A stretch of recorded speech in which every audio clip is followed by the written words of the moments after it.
નમસ્કાર દોસ્તો, world inbox એકેડેમીની આ ડિજિટલ પ્લેટફોર્મ પર આપ સૌનું હાર્દિક સ્વાગત છે. મિત્રો, સંવાદ શ્રેણી બાદ આપણે ઘણા લાંબા સમય પછી મળી રહ્યા છીએ તથા જે વિદ્યાર્થી મિત્રો સંવાદ શ્રેણી સાથે અંતિમ સમય સુધી જોડાયેલા હશે એમને ખ્યાલ હશે કે કેટલો મુખ્ય પરીક્ષામાં એમને લાભ થયો છે. જે વિદ્યાર્થી મિત્રો તાજેતરમાં મુખ્ય પરીક્ષામાં લેવાણી એમાં એટેન્ડ થયા હશે એમને ખ્યાલ હશે કે સીધા 12 પ્રશ્નો આપણી જે સંવાદ શ્રેણી હતી એ અંતર્ગત જીએસ અને લેંગ્વેજમાં પૂછાયેલા છે. COP28 જેવા સવાલો છે, પ્રધાનમંત્રી કૌશલ સન્માન યોજના જેવા જે સવાલો છે એ આપણે અહીંયા બેઠે બેઠા કરાવ્યા હતા એ જ પ્રમાણે જીપીએસસીમાં પૂછાયેલા છે. અને જે એસેનું નવું ફોર્મેટ આવ્યું છે, જીપીએસસીનો ટ્રેન્ડ ધીરે ધીરે હવે શિફ્ટ થઈ રહ્યો છે કે એમને જે વિશ્લેષણાત્મક તમારી શક્તિ છે એ ચકાસવા માટેના ટોપિક હવે તમને એસેમાં જોવા મળશે, જે હાલ સુધી એવું ન હતું. આ વખતે એવું બન્યું કે ભાઈ જે યુપીએસસીની પેટર્ન હતી એ પ્રકારના જે એસે છે જેની આધારે તમારી વિશ્લેષણાત્મક શક્તિ જે છે એ મેજર થતી હોય છે, એ પ્રકારના મુદ્દા આપણને જોવા મળ્યા.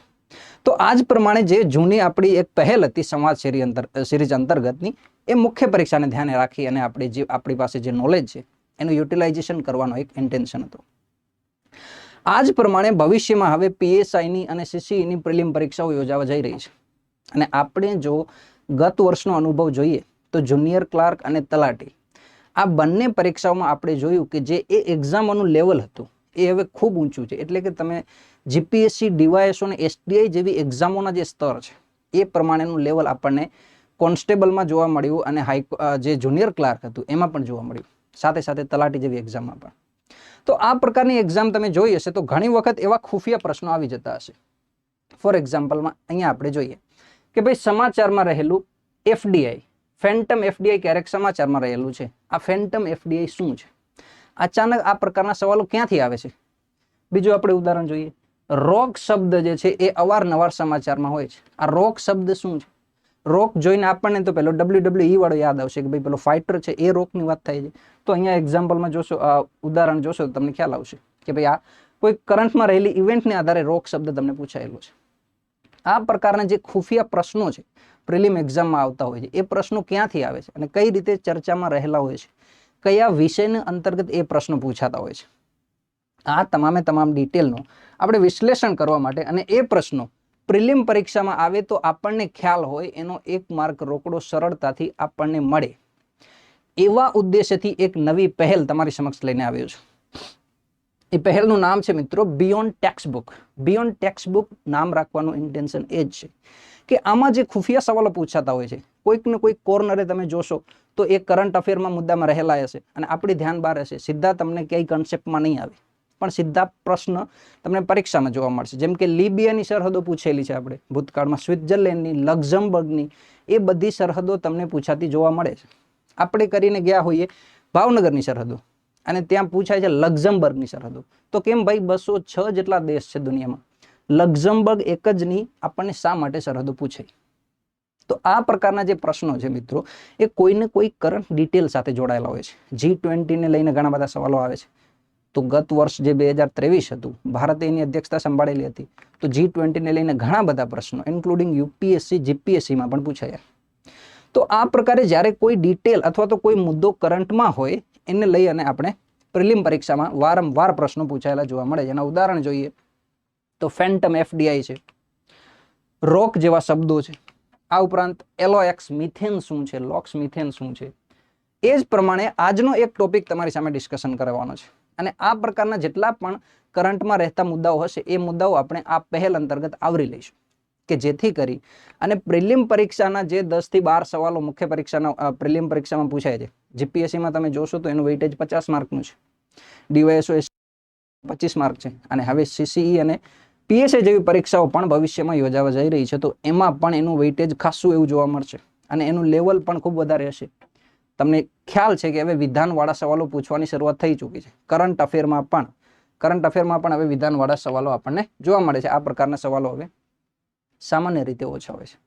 તો એવા જેટલા પણ મુદ્દા હશે વિદ્યાર્થી મિત્રો કે જે આપણને મુખ્ય પરીક્ષામાં સીધા પૂછી શકાય પ્રિલિમમાં, એવા તમામે તમામ મુદ્દાઓ આપણે આ સિરીઝ અંતર્ગત આવરી લેવાના છે.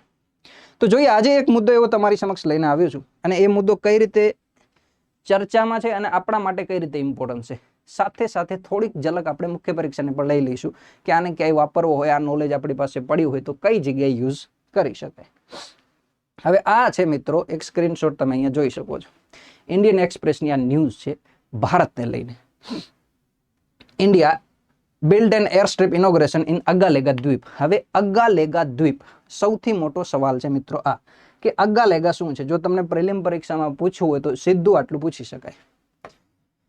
ભાઈ આ શબ્દ તાજેતરમાં ચર્ચામાં હતો. અગાલેગા શું છે એની નીચે તમને 4 ઓપ્શન આપી દેશે કે કોઈ એક ફિશ છે, આઇસલેન્ડ છે, કોઈ દેશનું નામ છે, યા કોઈ DRDO ની પ્રોડક્ટ છે, શું છે. આ પ્રમાણે તમને જે છે એ પ્રશ્નો પૂછી શકાય. તો સૌથી પહેલો પ્રશ્ન કે અગાલેગા શું છે, તો આ એક દ્વીપ છે મિત્રો.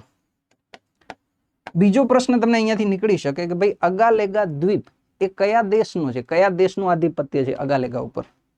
તો એના ઉપરથી આપણને ખ્યાલ આવશે. અહીંયા લખેલું છે કે મોરિશિયસ, અગાલેગા મોરિશિયસ. તો મોરિશિયસ દેશનો આ એક દ્વીપ છે. હવે ચર્ચામાં શા માટે છે, તો ભારત અને મોરિશિયસ મિત્રો આ અગાલેગા દ્વીપને લઈને કેટલીક સમજૂતી કરી છે.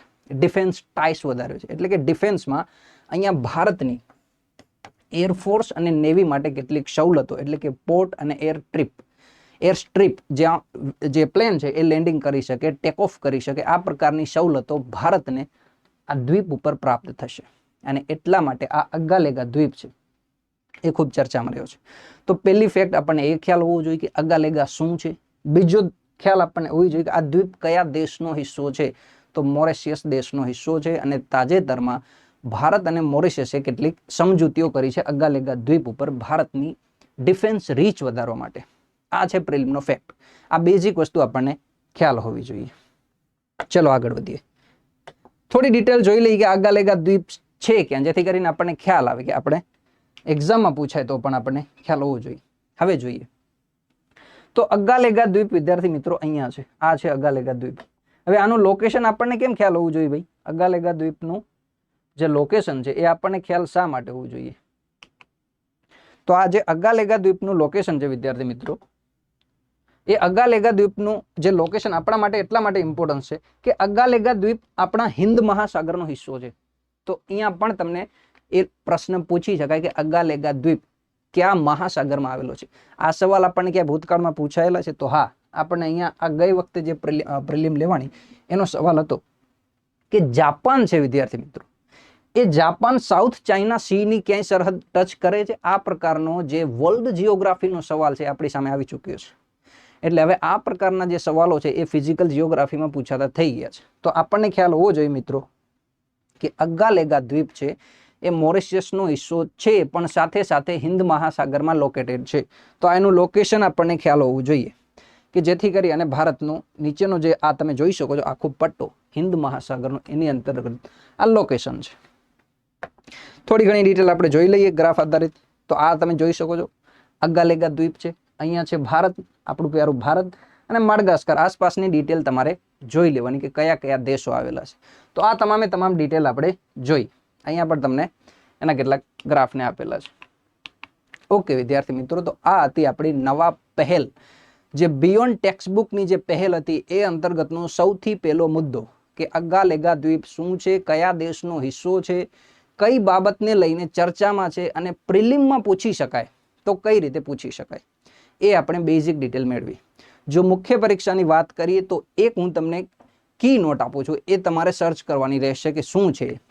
આ જે અગાલેગા દ્વીપ છે એ ભારતને સ્ટ્રિંગ ઓફ પલ્સ પોલિસી છે. આ નામ શું છે મિત્રો? String of pulse policy. ચીનની આ નીતિ છે એનું સમર્થન અથવા તો એનો વિરોધ કરવા માટે, એટલે કે જે સ્ટ્રિંગ ઓફ પલ્સ છે એને કાઉન્ટર કરવા માટે આપણને અગાલેગા દ્વીપ જે છે એ ખૂબ ઉપયોગી નીવડશે. સ્ટ્રિંગ ઓફ પલ્સ શું છે, ભારતને એનાથી શું ખતરો છે, ભારત એનો શા માટે વિરોધ કરે છે અને પ્રતિરોધ કરે છે, આ તમામે તમામ બાબતો આપણે ક્યારેક મુખ્ય પરીક્ષાના સેશનમાં ડિસ્કશનમાં લઈશું. આજે અહીંયા સુધી રાખ્યું છે.